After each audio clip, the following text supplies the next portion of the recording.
What's up, everyone? Thank you so much for joining me on the show. This week, I'll be sitting down with author, educator, and activist Ted Bunch. He's the co-founder of A Call to Men, which is an organization that promotes healthy masculinity and aims to create a world where women and girls feel valued and safe. You do not want to miss that. And of course, it'll be coming up after my top 5 stories of the week. And in that, I'm talking about the rudest cities in America. I know you know what I'm talking about. The fallacy behind banning American history in schools, and then a popularity contest. Who's more popular, Cristiano Ronaldo or LeBron James? And the problem with all those sugar-free drinks everyone loves. But first, how about them Cowboys? Cowboys wide receiver CeeDee Lamb ended his standoff with Jerry Jones and agreed to a 4-year, $136 million deal. Get paid? Get paid. He is now the second highest paid non-QB in NFL history. And if you're wondering who number 1 is, of course, that's Minnesota Vikings wide receiver Justin Jefferson, who's pulling in a $140 million 4-year deal.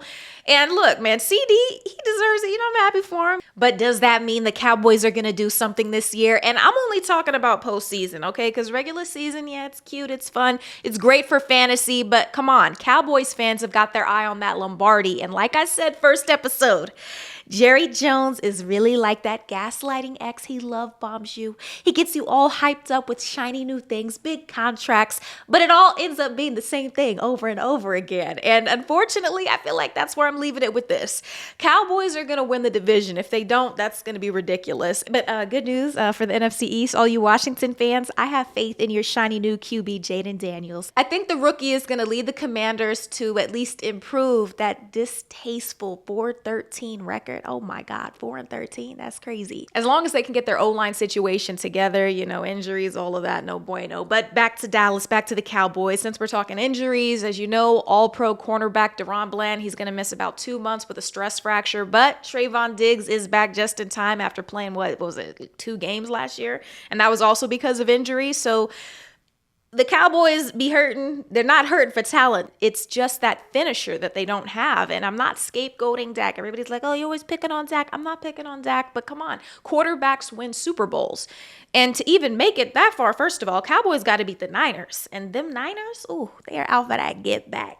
That get back against my Chiefs. I can just see it again. But, you know, we're going for that 3-peat. So, you know, I don't know what to tell you. All right. This past week as well, the biggest sports star in the world launched his YouTube page. Of course, you know, I'm talking about the soccer megastar that is Cristiano Ronaldo. On Tuesday, August 27th at 5:25 p.m., he had 49.5 million subscribers after 7 days. 7 days since his launch, and he's got 50 million subscribers. I mean, he broke a YouTube record, reaching 1 million subscribers in an hour and a half. He's the fastest person to ever do that on the platform. So then, just 2 days after that, he had 30 million. I mean, this guy's just raking it in, okay? It's crazy. And those videos are not even in English. Okay, I was watching, I'm like, oh, okay, I definitely need the captions. All of it is insanity, but not surprising if you follow soccer, or should I say football, which is known to be the most popular sport in the world. And what I thought was hilarious was streamer Adin Ross. He was like, oh no, if LeBron did that, he'd have 50 million subs in 3 days. So I guess breaking Cristiano Ronaldo's record. And me, I just want to know what Adin's vaping on, because for me, that's like sheer America right there, okay? Like, are you serious? I mean, first of all, hold on. Let me clear things up. There's no debating LeBron James is one of the biggest sports stars in the world. Definitely top 5.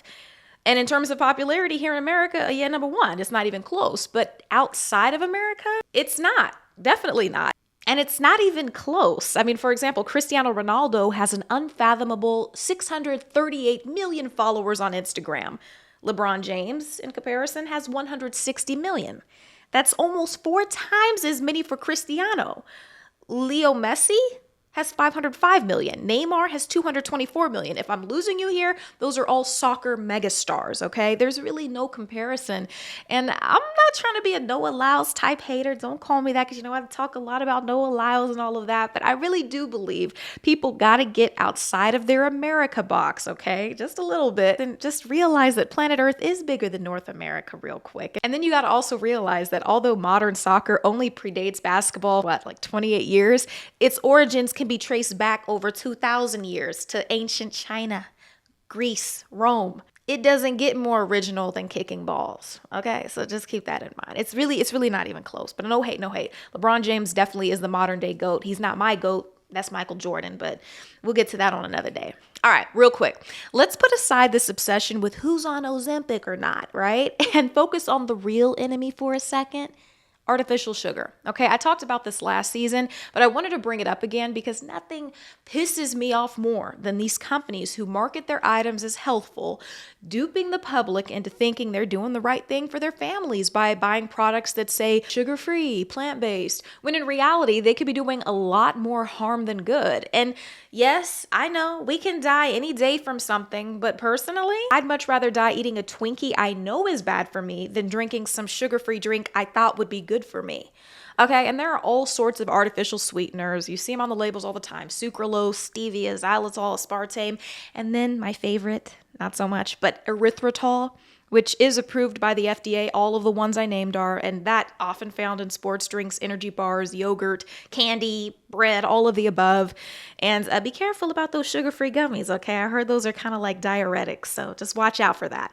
But erythritol, okay? It's in a lot of keto-friendly snacks, and of course, that's the craze, is everyone's trying to cut the carbs, cut the sugar, all of that to slim down. And as Cleveland Clinic physician scientist Dr. Stanley Hazen puts it, erythritol, first of all, is made by our own bodies, okay? It's part of our metabolism, but it's at very low levels inside of our body. Now, it's the high doses, he says, from erythritol that come from packaged foods that we're seeing having a very adverse effect on people. He says a serving of erythritol in common keto-friendly processed food products made blood levels of erythritol go up 1,000-fold. 1,000-fold. Okay, that's well above the levels linked to enhanced clotting, he says. And researchers studied 4,000 people in the US and Europe, including some healthy subjects. And so it's a really scary thing when we talk about that. Blood clots, strokes, all of that. And another study just about artificial sweeteners, a group of researchers this time out of Boston University, they studied 4,000 people. They published their results and found that people who were drinking diet sodas on a daily basis were 3 times as likely to develop both stroke, dementia within the next 10 years as those who did not. Now, the research team didn't find the same risk for drinks with sugar, but of course we know there are other risks for drinking sugary drinks, okay, as obesity, diabetes, all of that. But they also found that those who consumed sugary drinks on the regular had greater evidence of brain aging, poor memory function, and of course the usual suspects, as I mentioned before, the obesity, the diabetes, the stroke. So here's the thing, here's the point, all right? Yes, everything in moderation. But don't think sugar-free means safe, because it doesn't, and more research is showing that. It's really not all BS, okay? So leave the Splenda, take the cannoli? Yeah, totally up to you. I got to sprinkle in some Godfather right there. That's it. Leave the gun, take the cannoli. I just got to. I'm a big movie fan. Don't get me started. On another episode, we're going to have to talk about movies and everything. All right, switching gears to education and politics, 2 things that really shouldn't mix. Louisiana Governor Jeff Landry exemplified the word weird this week by issuing an executive order to ban critical race theory, which has become synonymous with Black history, which really is another word for American history. And why would anyone want to erase American history? Now, here's the thing.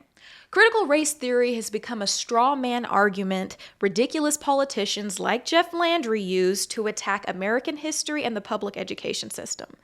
Okay, Governor Landry saying that critical race theory, American history as we know, is teaching people to view life through the lens of race and victimhood. And I know so many people like to say, stop being woke, yeah.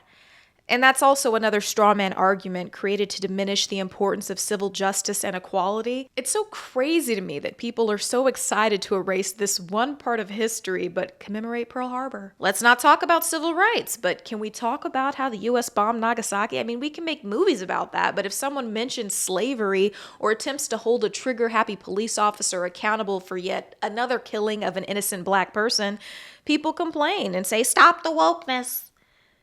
And wanting to end injustice doesn't make you anti-white. That's more idiot rhetoric being spoon-fed to the masses. Learning history doesn't make you a victim. it empowers you to never be one again. But if all you hear is woke, woke, woke, yeah, there's a word for that, but I guess we'll just continue to stick with weird for now. Jeff Landry is weird. All right, have you ever been to another city and you're like, everybody's rude, everybody sucks, nobody knows how to drive, you don't even get that little courtesy wave when someone lets you turn onto the road? Like, where's the hospitality? Where's the humanity, right? In Vegas, the locals always blame all of the bad driving on the Californians. The Californians. Well, anyway, Preply, a language website, surveyed Americans about their city's residents, okay? So this is people snitching on their own people. And they came up with the top 5 rudest cities. Are you ready for them? Here we go. Number 1, Miami. Number 2, Philadelphia. Number 3, Tampa. 4, Louisville, and then Oakland. Florida's showing up big time there. And then rounding out the top 10 are Boston, Memphis, Las Vegas at number 8, Long Beach, and Charlotte. Okay, now here's what's funny. Okay, so these are, once again, local people complaining about the other residents in their cities, okay?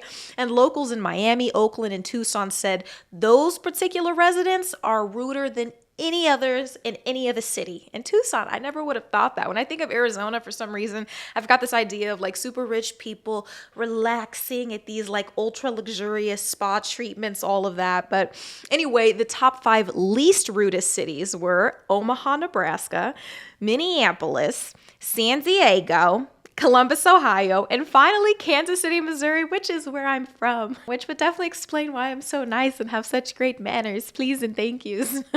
But no, it was crazy because when my family actually left Kansas City, Missouri to move to Las Vegas when I was a kid, there was such a huge difference, okay? I mean, first of all, the holidays were totally different if you are from the Midwest, but specifically Kansas City, what I can attest to.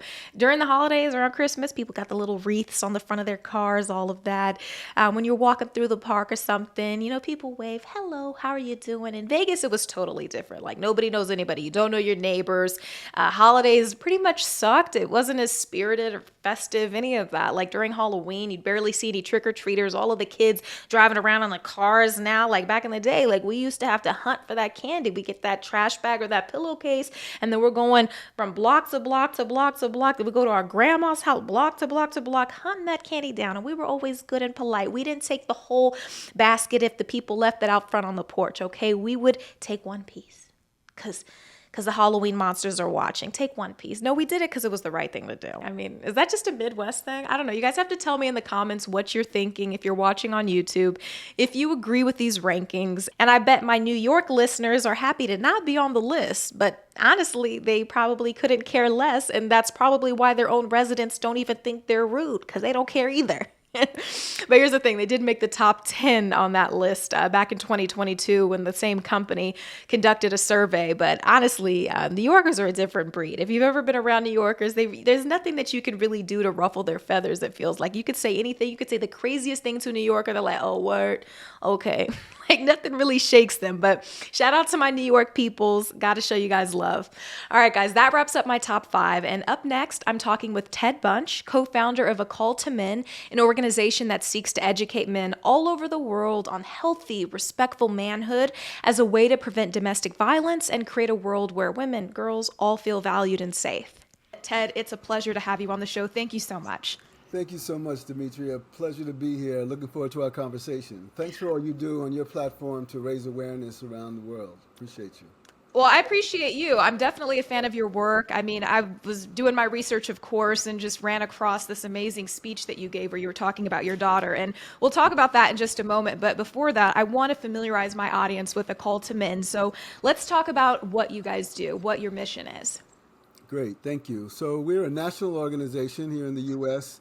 Our vision is to create a world where all men and boys are loving and respectful, and all women, girls, and those in the margins are valued and safe. And we do that through healthy masculinity. We promote healthy manhood, healthy masculinity. We're really we're an organization that works to eradicate racism and eradicate sexism, but to uplift men as part of the solution. That we do this through the lens of love for men, that our conversations with men and with young men and boys is never about an indictment of manhood, but always around an invitation to men. And while we're a violence prevention organization as well, meaning domestic violence, sexual violence, human trafficking, dating violence, sexual harassment, we work to prevent all of those things.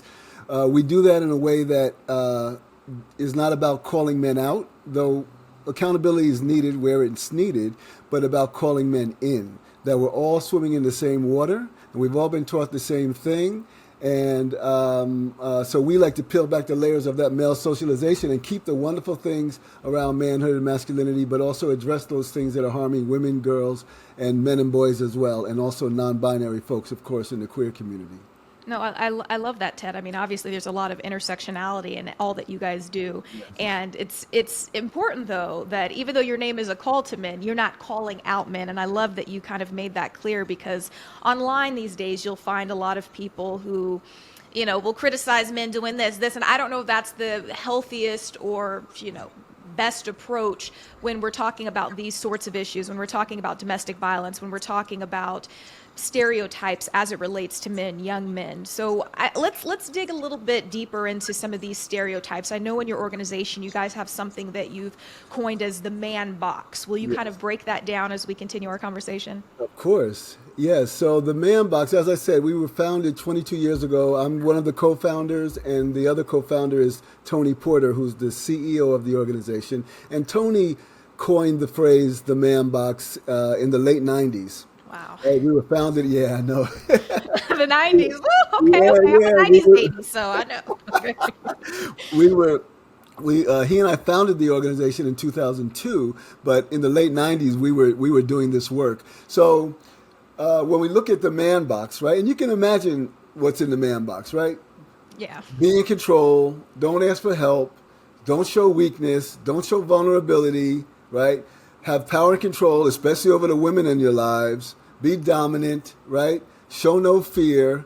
All of those things are characteristics of the man box. And again, there's wonderful things that are in the man box too. But anything taken to an extreme becomes error. Mm-hmm. So when we looked at talking about the man box, it was really around, if I can just give you a little history, we were both working in the area of intervention around domestic violence way back in the 90s. I was running the largest domestic violence program in the country for domestic violence offenders, and he was doing similar work. And we were going around the country talking about working with men who batter from an intervention perspective. And then as we're doing this work, we're spending a lot of time not only with men who are abusers, but also with women who are also leading the way around violence, really around addressing the issue of sexism and violence against women, dating violence, sexual assault, domestic violence, those types of things. And we're learning we're getting a different analysis and understanding around how men really impact women from these women who are really leading the movement. So from that work, we said, you know, why talk to the men who are being caught for doing something that many other men get away with, like domestic violence? Why focus on the intervention? Because while most violence against women is men's violence, most men are not violent, but we're silent about those that are, and that's as much of the problem as the violence and abuse is. So let's speak to the silence, because that's most men. We're doing the right thing, living the right way, but we're not paying attention to anything that's happening to women in our community unless they're the women in our lives, our daughters, our mothers, our sisters. Then we pay attention. Right? So we wanted to raise awareness where men would pay attention to the violence and abuse that was happening to all women. And that really was how A Call to Men was born, to go upstream to prevention, to stop these things from happening in the first place. So it meant talking to men about what we've been taught about manhood, and also how we pass that down to our boys, because it's generational, right? So your audience of men have been taught certain things. Right? And they've been taught certain things by the generation above them, men in my generation. They've been taught, and then they pass that down to our teenage boys, for example. So, for example, 3 things that are in the man box that we all pass down that's part of our socialization. And I just want to give an example of socialization. If I ask your audience, wherever they are in the United States or anywhere else that you're far reaching, and I asked them, you see a little boy, 6-year-old boy, learning how to throw a football, and he's throwing a football. Let's make it a baseball so it's more international. He's throwing a baseball, and he's with his uncle, his big brother, or his coach, and he's 6 years old, and the coach wants him to throw a little bit harder, and he leans in and says, "Son, you got to throw harder than that. You throw like a," right? Yeah. Now, everybody can answer that in their mind, what the answer to that the end of that sentence is, right? Now, that's our socialization. We've never talked about it, but we're getting these messages through society that say women and girls have less value than men and boys. So girls throw just fine, but we know the end of that sentence is, you got to throw harder, you throw like a girl. So what does that 6-year-old boy leave that interaction with this man who he's trying to please, trying to get his approval? Does he leave that interaction thinking that girls are equal to him or less than him? Less than. How can he not? And we give him these messages everywhere we go all the time with the best of intentions, not necessarily trying to harm girls when their coach or big brother or dad is saying that. We're trying to get that kid to throw the ball harder, but we're doing it at the expense of girls, and we do that all the time, at the expense of women and the expense of girls. So the issue of less value is something that we're all taught. Then the issue of property. If I go to any city, town, you're in LA, I'm in New York, wherever we are all over the country, and I see a man right now who's dating a woman or who's married to a woman, and he hits her, and I walk over to him, and I say, "Hey, knock it off." I want your audience to think about, what does he say to me when I say knock it off? He says, "Mind your business," in one way or another. Now, that's our socialization. Everyone knows the answer to that. We haven't talked about it. That's our socialization. So that's the issue of property. That's the issue of ownership. And then the other thing is around the objectification of women, something we're all taught, that we're taught to objectify women. That, think about this again, 16-year-old boy in your community, wherever you are, right, around the country. Great kid, your little brother, the star athlete, wonderful kid, who his name is John. He wants to go out to a movie with Keisha. He says, "Keisha, you want to go to a movie?" She says, "Yeah." John gets on a group text with a couple of his boys and says, "Yo, I'm going to the movie. Going to go with Keisha." They give him a little crap about that, but he takes her and they go. They go to the movie. He takes her home. Perfect gentleman. Gets back on the group text with his boys and says, "Hey guys, I'm back from the movie." Is the first thing those boys say is, "How was the movie?" No. I don't know about that. Right. So that's the socialization that we talk about, right, Demetria? Yeah. That's the socialization. It's all around us. So those boys know that if John's spending time with Keisha, it should only be about one thing. Right. And if John says, "I wasn't trying to get nothing from Keisha," then they got something to say about that. Because that man box, right? Because that man box, Keisha, that man box, Demetria, right? But the glue that keeps that man box together is homophobia and heterosexism. So if you don't objectify Keisha, then you're falling short of the manhood that my generation of men has taught them that they need to live up to. So those 16-year-old boys are policing John to keep him in the man box. Oh, I see it just bleeding through the generations. Yeah. Another one that comes to mind for me is how women dress and how that's often used as a justification for what happens to them. And I know it's such a, cliche example, but I see it all the time perpetuated on social media. What are your thoughts on that? So dressing and the objectification of women. So let me say this, that there's, in a male-dominated society, in a patriarchal society, much of the cultural norms give the benefit of the doubt to men. Just like in a white supremacist society, many of the cultural norms give the benefit of doubt to white folks. So if there's an altercation at a store between a black person and a white person, folks be leaning on the side of the white folks. Right. So that's, it's got to be like very clear, right, that this black person or this person of color is not acting out, right? Right. So that's just the setting of that socialization. That's kind of like our default setting. Well, the same thing around men and the rules that men put in place that women are expected to follow. So, do men objectify women? Yes. Are women seen as objects? Yes. Do some women dress to amplify their bodies to be objectified by men? Yes. But But wait a minute, can you do it for yourself though, Ted? Because I feel like I see it both ways. It's like everybody wants to look more attractive. So if Right, I have an hourglass shape and I'm wearing a form-fitting dress, I feel right, most confident in this. right, You're getting the positive reinforcement right. on all sides. And it's like, what is that shameful to do? I feel like No, there's. no. It's not shameful to do in the same way that if a man wears something that's form-fitting around his legs or Or his the gray chest joggers or that his, these men like to wear. right, right, exactly, right. So the issue becomes when that is judged or when that is criticized in a way that goes against that person, right? Or even if that person doesn't necessarily.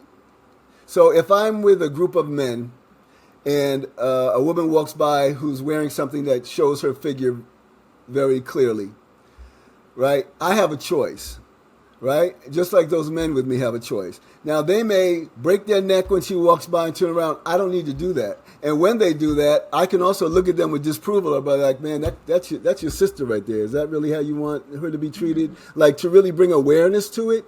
So I think that when we look at how men objectify women, we have to look at it through the lens of seeing women as not having the same value as men, and that seeing women as sexual objects first, not as human beings first, but seeing them as the sexual object, not as the human being.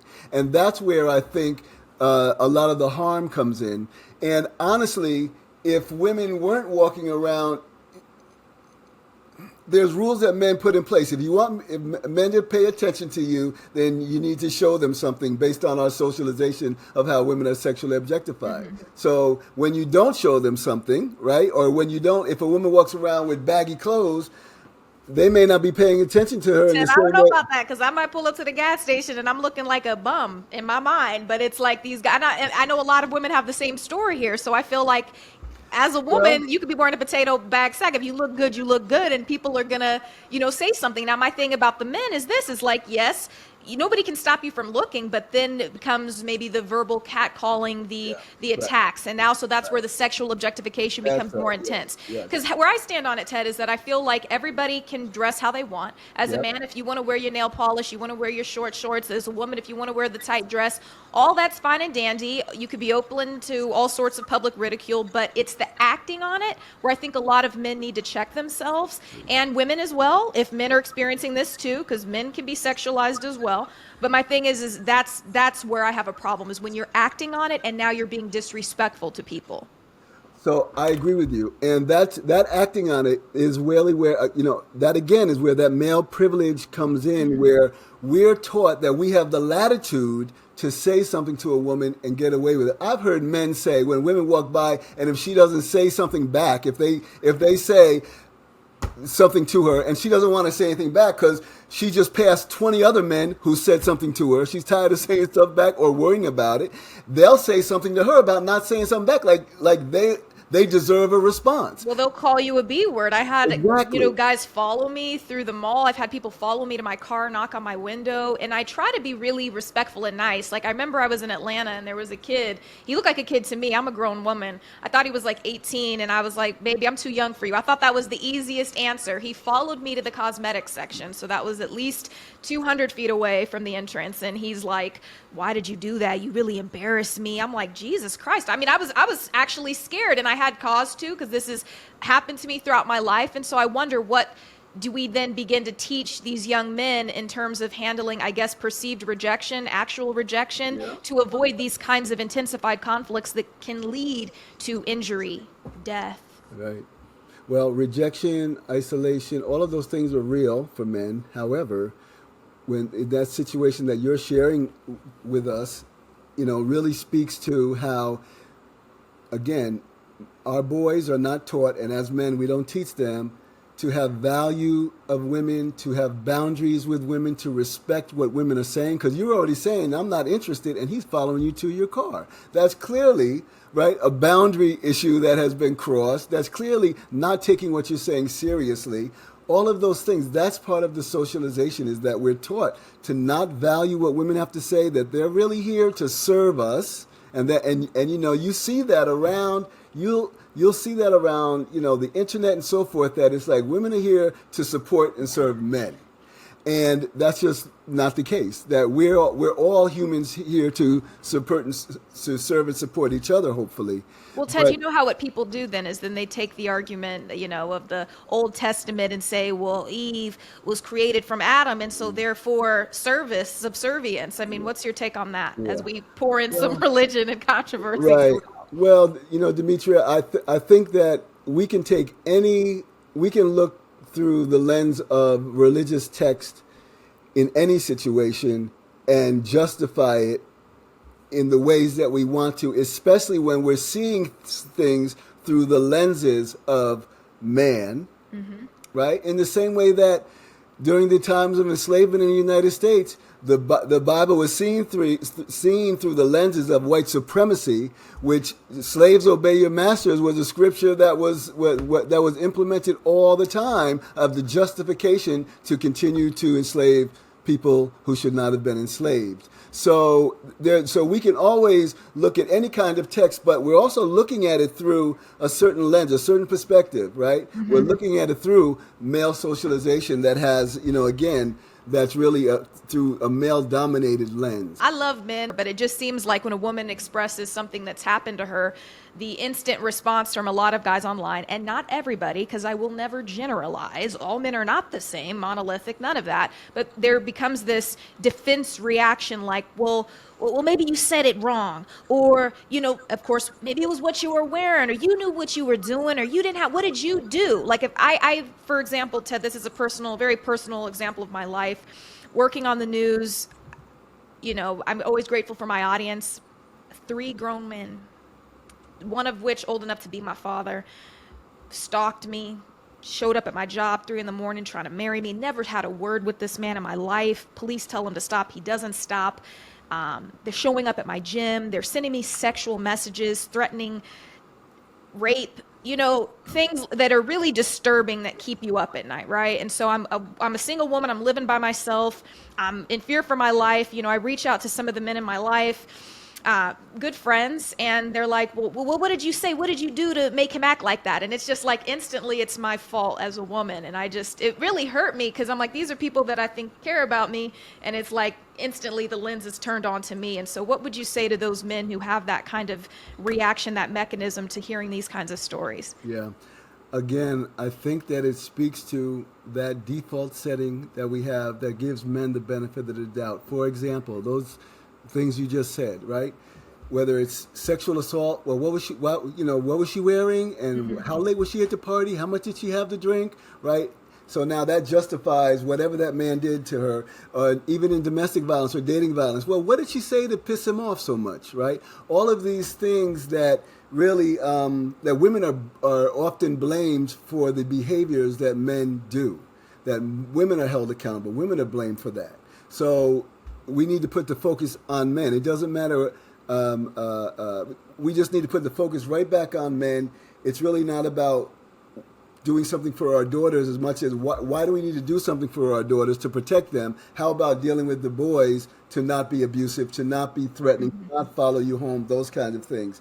When I look at, you may have fathers who are listening to this podcast, but just think about, you said your parents taught you to be tough and strong and all those things. That toughness and strength is really about protecting yourself from men because we know how men are with women, right? Yeah. Even if I'm in a group of fathers who have daughters and I ask them if they have a 2-year-old daughter or a 16-year-old daughter, have other men said something like this to them? You better get your shotgun ready. Yeah. Every dad says, yep. Well, that's not about our daughters. That's about our sons.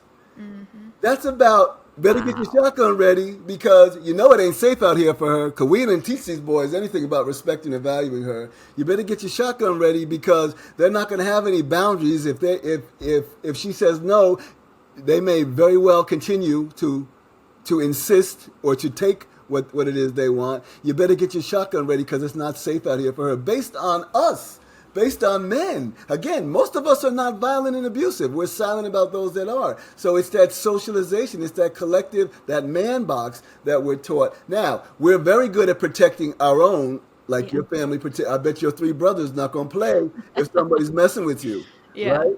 But what are we doing about a young woman who we might be interested in or want to pursue? Are we respecting the boundaries in the same way that they would want your boundaries respected if you're saying, yo, I'm not interested in this kid following you to your car? That's a great point. I mean, I know that we often care about our nuclear families more, and so it's like hard to replicate that in the outside world for a lot of people. But for any fathers or young men who are watching now, I mean, what advice would you have for them to try to correct that behavior and move forward and live a healthier life when it comes to women? I think that, well, what we've been taught, again, part of that man box is that many of the attributes of women many of the things that women are able to embrace, we're told to stay away from, like a full range of our emotions, right? So one emotion is that we're really allowed to express as men is anger. But anger is generally a secondary response to something. We're usually hurt, disappointed, in pain, right? But we don't come out and say that. We come out and say, I'm pissed, I'm stressed, those kind of things. Because when we were that little boy, to the fathers, letting their little boys express their feelings, when we were that little 4-year-old boy and we were in pain, that little boy was told to suck it up, man up. I don't want to hear all that. Stop acting like a little this, stop acting like a little that, because those emotions were for girls, right? And if you were experiencing those if you were expressing those emotions and you weren't a girl or a woman, then there was something wrong with you. You were falling short on manhood, right? Because you're supposed to suck it up and be tough. So I would want to encourage men that it's okay to express your full range of emotions. Doesn't make you weak. Actually, it makes you strong. Being vulnerable, sharing your vulnerabilities is a sense of strength. I see some real influencers and athletes in particular sharing the vulnerabilities of receiving mental health, for instance, right? You see Michael Phelps doing commercials around mental health. You see DeMar DeRozan or Kevin Love, others doing things around mental health. And when I ask men, do you see that as weakness or strength? All men will say, I see that as a strength, but they don't want to share that strength themselves because it's seen as a weakness. So we have to peel back those layers and look at those things that we've kind of labeled as this is gendered, meaning that women experience this, women express themselves in that way. I can't do that, but it's killing us. Men die about 6 years earlier than women. Suicide among men is almost 4 times higher among women. Anxiety and depression are off the charts for men. Like, this thing is not working out for men either. This is the behavior is harmful for men as well. This male-dominated, hyper-masculine expression, these rigid notions of manhood are really harmful for men as well. So, and it doesn't mean that you're weak or you're going to be soft or you're going to walk differently, sound differently. Yeah. We're much more than what that man box dictates.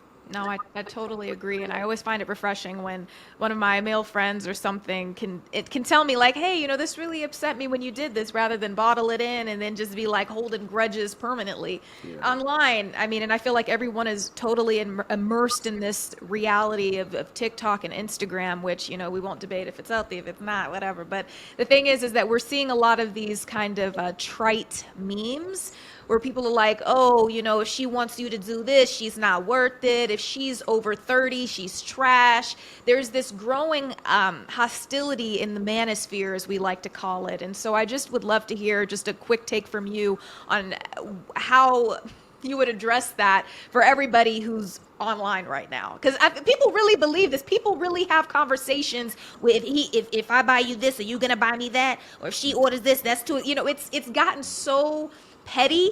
Yeah. I just need some guidance through all of this. Ted, help me. Yeah, well, I mean, I'll just share with you that it does seem like there's a lot about relationships appears transactional in some way, and that you do something for me or I expect something from you, that it's really a transaction and not necessarily really because you want to spend time with someone or you're caring about that person or trying to learn who that person is, so it can be very transactional. I think also that, there is, again, to the issue of the value we place on women and how they look, and the older they get, the less value they have, when that rule doesn't apply the same as men. Even as women's body changes and they become and gain more weight, men are not judged in the same way that women are judged. It really is a real objectification type of situation for women to have to try to live up to those standards. So you do see it a lot online.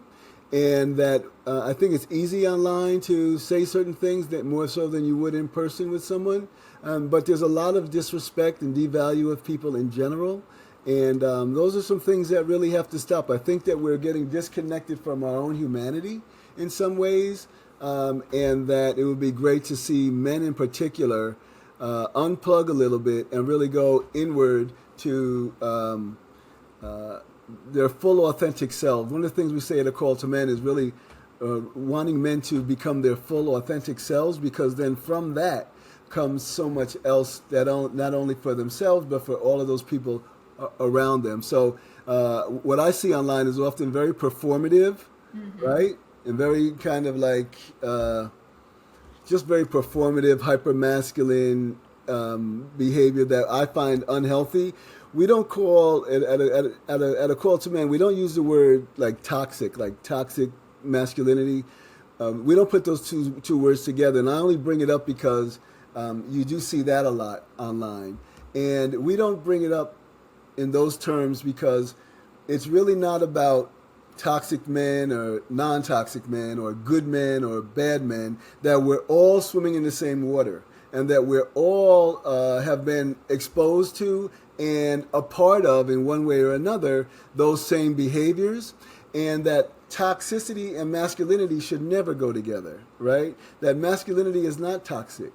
So we don't put those words together. Not that you did, but I'm just saying that I appreciate that.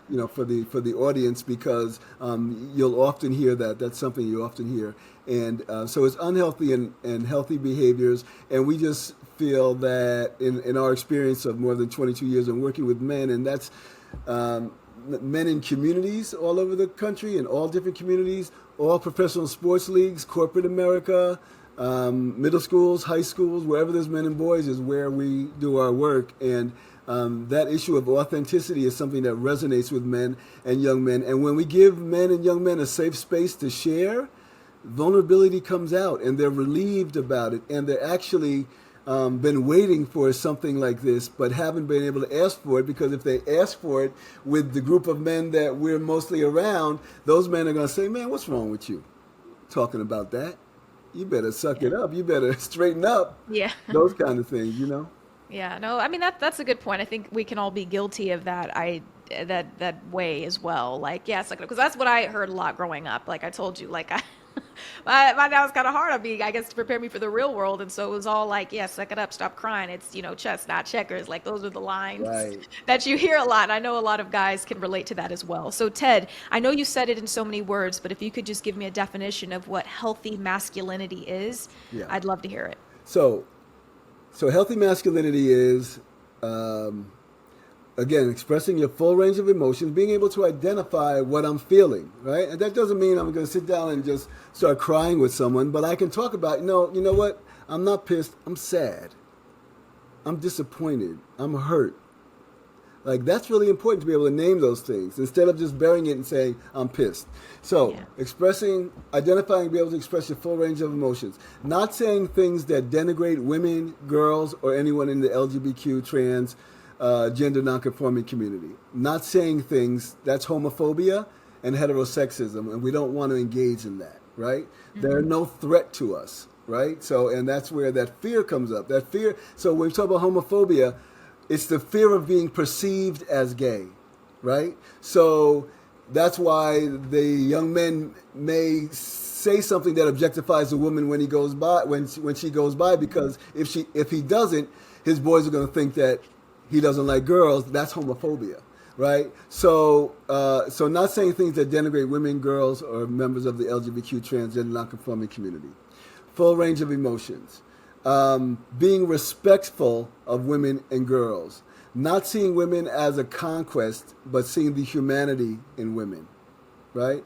Promoting and using your influence, using your influence and platform to promote healthy behaviors, respectful behaviors, understanding boundaries, consent, asking questions, and even if you're dating someone or hooking up with someone, having the questions around consent.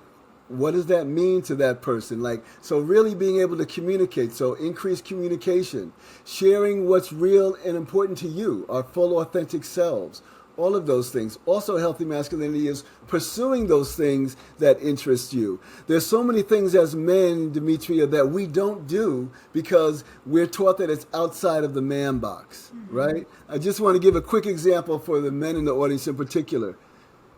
When I was married, I would bring home flowers about every week or every 10 days to my wife, and she would appreciate the flowers, and her girlfriends would say, "He's still bringing you flowers, girl. That's so nice." All that stuff, right?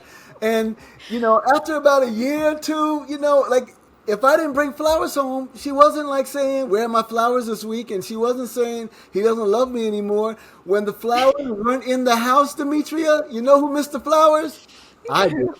I miss the flowers. I miss the way they smell. I miss the colors in the room. When I go into a room where there's flowers, I get a sense of peace, right? Yeah. But because of the man box that I've been taught to live in, you're not supposed to get flowers. Yo, bro, you don't be bringing flowers home for yourself. What the hell's wrong with you, man? What's wrong with you, right?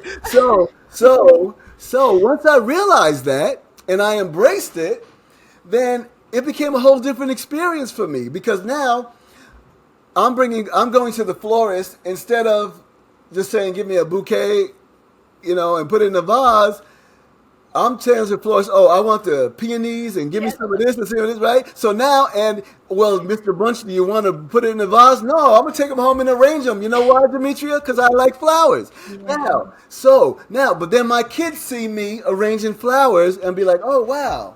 Dad likes flowers," and I'm having conversations around flowers. And I'm like, yeah, don't let anything limit you. If that's what you want to do it, right? So that's our full authentic self. And every man has a story like that, even if they won't admit it, where I wish I would have done some figure skating when I was younger. I feel like, they put me in ice hockey, but I really want to do some of that figure skate. You know what I mean? Like, that's the man box. And our socialization just reinforces all of those things.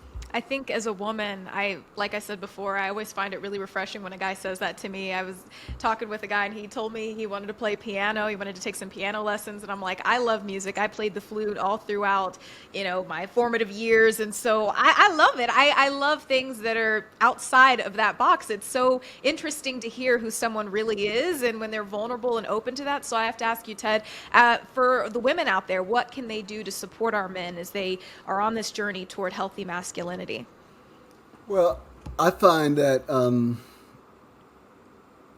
women are pretty supportive if we're open and honest. But hold on, Ted. I'm gonna stop you right there real quick. I'm gonna put the brakes, okay? Because when I get online, okay, and I see like sites like Spiritual World, for example, and when they talk about women being terrible listeners, you see men just pouring into the comments and this is again, this is an isolated example. This does not, we all know about response bias and things like that. But it just seems that there are enough men out there who feel like women don't listen to them, and so I have to, there probably are some women out there who ain't listening, so what can those women do? You're right. I stand corrected. You're right. There's some ladies.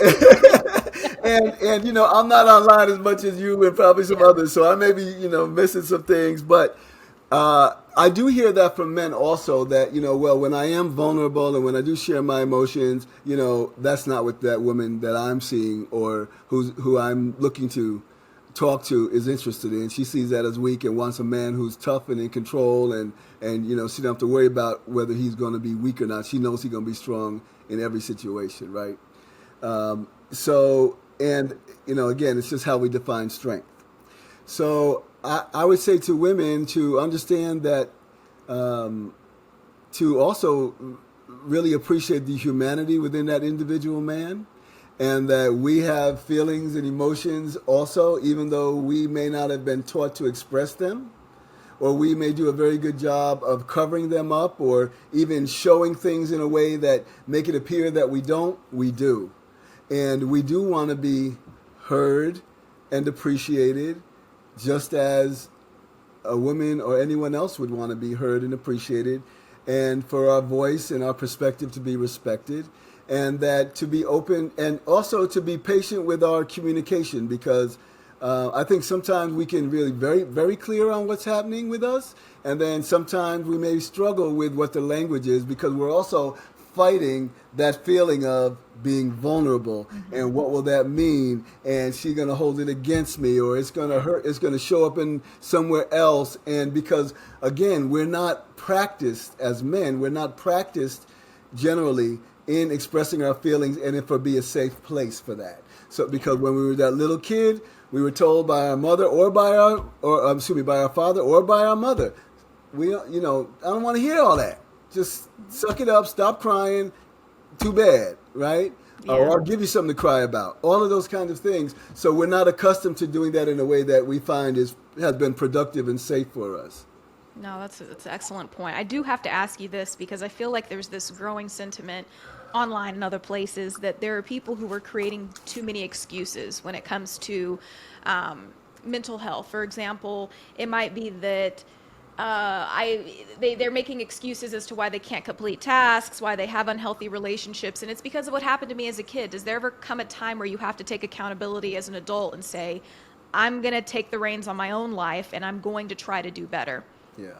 Yes. Well, you have to take responsibility. That's part of adulthood, but it doesn't mean you don't need help in some issues and your struggles. So I would want to encourage folks, again, back to the thing for men in particular, asking for help, like to get some support. Like there's counseling, there's therapy, there's coaching, there's men's groups where you can have these conversations where other men are helping you figure things out. So, and we don't want to continue just to blame our past on how we're behaving. It informs us, and it doesn't mean that patterns don't exist and that you're not triggered by certain things and respond in certain ways, but it's not an excuse. No, it's not. And but there are reasons for our behaviors, but not to excuse it in a way that is harming other folks in particular. Thank you for your perspective on that, Ted. I feel like I could take up all your time and everything, but and there's so many different things, like the intersectionality is going crazy. There's so many topics we could get to, but I wanted to just ask you quickly, if there's anything else you feel that we left out and you'd like to share with the audience before I ask you where people can find you, and then potentially get involved in a call to men or attend one of your guys' seminars, something. Thank you. Yeah, I would just want to say that back to the beginning, that this is not an indictment on manhood, but just an invitation to men to think differently, to be different, that, these rigid notions of manhood, the things that we've been taught, many wonderful things, but things that also are not so good, that are harming us. Again, I want to just uplift the issue of suicide being 4 times greater among men than among women, anxiety and depression, drug addiction, alcoholism, all of those things. Those are ways of self-medicating, right? And that we really, we deserve more fullness in our life. So really to also look to be our full, authentic selves. And that, that's really a strength, not a weakness. I love that. I'm all about that. That's a real strength. And I feel like there's so many people out there who will let someone else change their character. And I, for one, feel that I hate to put the name on it, but I'm like, to me, that's weakness. When you're a good soul and you let somebody else, an external force of negativity, turn you into a piece of crap, like that's not what strength looks like. There are a lot of people who have this sentiment that, oh, well, this person did me scandalous, so now I'm going to go out there and now I'm going to show the world how scandalous I can be. And I'm like, that's not even really who you are. That's not who you are. It's not being honest. It's not being real, and it's not being strong. Yeah. Yes, I agree with you, Demetria. So Ted, where can we find a call to men? How do we stay in touch? I know a lot of people are going to be super interested. Okay, so thank you so much, Demetria, for again using your platform to amplify our work and mission. A Call to Men is at A Call to Men on all the social media channels. I'm ted.bunch on IG, and you can also go to acalltomen.org. We have lots of things going on. We have online communities for men. We have a Black Women's Affinity group that's online. We have a Call to Warriors, which is an indigenous group that's online. We have an API for Asian Pacific Island men's group. We have other men's groups online. We have a white men's group online. We have all these things online. We have a coaching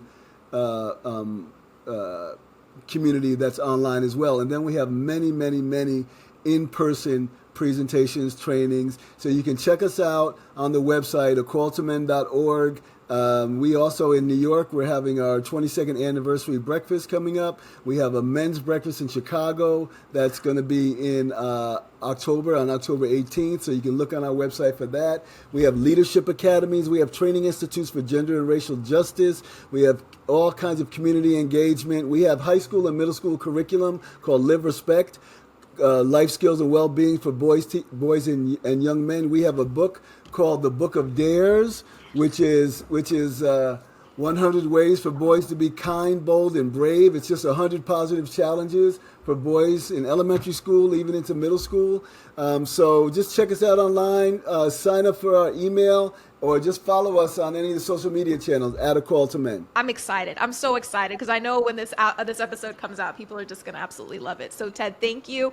And we will be in touch. I'm going to keep in touch with your people, because I want to do some work with you guys in the future. Excellent. Thank you. All right, guys, I hope you enjoyed that interview. The work that Ted and his colleagues are doing is extremely meaningful, and I feel more important now than ever, especially with all of the violent, hateful rhetoric we see flooding our timelines, the incels, the manosphere, all of this.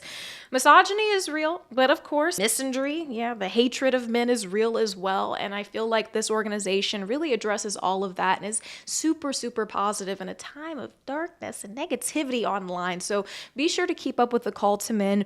And they have seminars in various cities, and I think it's really amazing and informative. So definitely check that out. I hope all of you enjoyed this show. Please make sure to leave a review wherever you're listening, Apple, Spotify. And if you're watching this episode on YouTube, please join in on the conversation. I love reading your comments and responding. It's so much fun. Make sure you guys subscribe, all of that great stuff. And once again, thank you so much for supporting the show. I hope to see you back here next Thursday. Until then, I hope you have an amazing week. Bye.